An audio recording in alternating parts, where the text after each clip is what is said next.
రాజ్యాంగ నిర్మాత ఈ రోజున నాకు మాట్లాడే స్వేచ్ఛ కానీ మన బతకటానికి కానీ ఈ రోజున మన భారతదేశం ఇంత ముందడికి వెళ్తుందంటే ఆయన ఒక అద్భుతమైనటువంటి ఒక బైబిల్, ఖురాన్, ఒక భగవద్గీత మన అందరికి కూడా అందించారు. సో అట్లాంటి మహానుభావుడి యొక్క విగ్రహాన్ని పెట్టారు, కానీ ఆయన పేరు హైలైట్ చేయాలా? ప్రారంభించినటువంటి జగన్మోహన్ రెడ్డి గారి పేరు హైలైట్ చేసుకుంటారా అండి? ఒకసారి ప్రజలందరూ కూడా గమనించాలి, ఆలోచించాలనేసి నేను కోరుతున్నా. భారత రాజ్యాంగ నిర్మాత డాక్టర్ బిఆర్ అంబేద్కర్ గారి పేరునేమో చిన్న అక్షరాలతో రాస్తారా?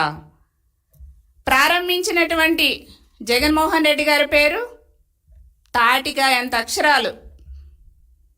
ఒక్కసారి ఎవరైనా వెళ్ళి చూడండి, అక్కడ అంబేద్కర్ గారి యొక్క పేరు కనిపించదు.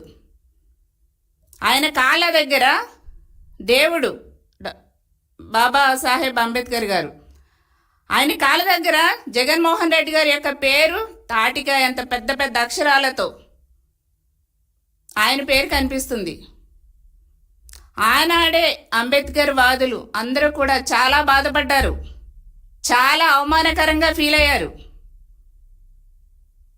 ఆ బాధని అణుచుకోలేక, తట్టుకోలేక అంబేద్కర్ వాదులు ఎవరో ఆ పేరుని, జగన్మోహన్ రెడ్డి గారి యొక్క పేరుని తొలగించినట్టున్నారు. ఇది వాస్తవం. ఎందుకంటే మనం హైలైట్ చేయవలసింది, మనం అందరికీ ఆదర్శంగా చూపెట్టాల్సింది డాక్టర్ బిఆర్ అంబేద్కర్ గారి యొక్క పేరుని అందరికీ కనపడేలా చేయాల్సింది ఎవరిదండి? డాక్టర్ బిఆర్ అంబేద్కర్ గారి యొక్క పేరుని మనం హైలైట్ చేయాలి, అందరికి కనిపించేలా పెట్టాలి. అక్కడ అసలు విగ్రహం దగ్గర పెద్ద అక్షరాలతో జగన్మోహన్ రెడ్డి గారి పేరు, ఇది ఎవరు తప్పిదమండి? అందుకే అంబేద్కర్ వాదులు చాలా రగిలిపోయారు. అందులో ఎవరో తట్టుకోలేక చేసుంటారు. దాన్ని పక్కన పెట్టి కుట్రపూరితంగా టీడీపీ మీదకి మళ్లించడం అనేది ఆ జగన్మోహన్ రెడ్డి గారి యొక్క పైశాచికం కానివ్వండి, ఆయన యొక్క మానసిక పరిస్థితి ఏ విధంగా దిగజారిపోయిందనే దానికి ఇదొకటి నిదర్శనం. గవర్నమెంట్ పోయిన తర్వాత ఆయన ఏం మాట్లాడుతున్నారో, మరి ఎలాగ బిహేవ్ చేస్తున్నారు అనేది ప్రజలందరూ కూడా గమనిస్తున్నారు. దళితులకి మేలు చేసిందే తెలుగుదేశం పార్టీ.